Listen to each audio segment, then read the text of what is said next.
Hello and welcome to Amipal, the #1 place on the internet for the sweetest Amiga content. Or at least it would be if I could get more made for you. You'd think under lockdown that I'd be able to kick out the content left, right and centre, but the actual truth of the matter is that, well, I'm working from home, I'm having to look after my family, having to head out and get supplies, so the chances for me to actually film this sort of thing for you, very limited indeed. So, sorry about that.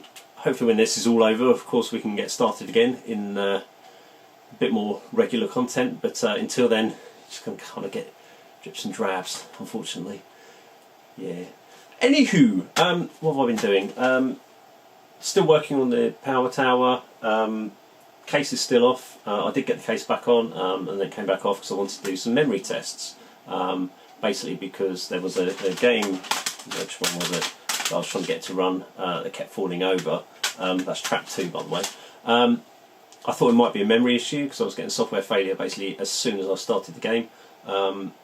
So I decided to run some memory tests to ensure my fast RAM was okay, using something called Amiga Test Kit. Very similar tests by the look of it to the diagram. So that was run on there. Basically went through the memory and said that everything was fine. So yeah, basically this game doesn't want to run with my RTG setup. It runs fine on AGA, doesn't run on RTG. So if anyone's got any ideas about that, give me a shout please.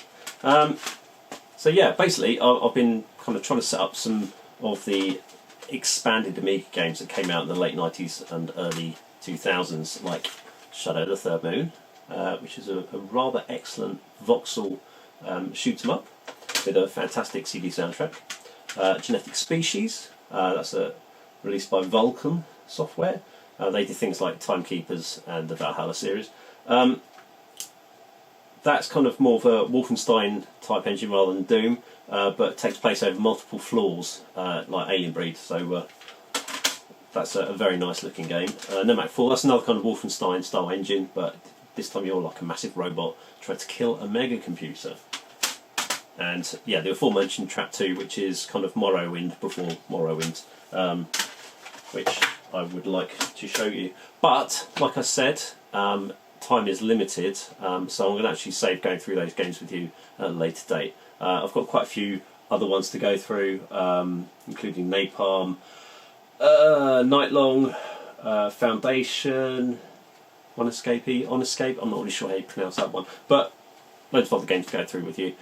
So hopefully I'll save that for a future episode for you, where I can actually get this content to you and actually record it in a good time.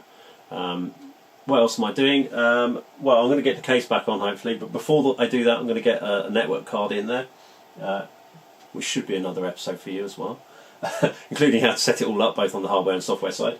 And then that should be sorted. But again, that's for the future. So wherever you are, stay safe. I hope everything's alright. Stay indoors, stay well, and stay sane. Cheers.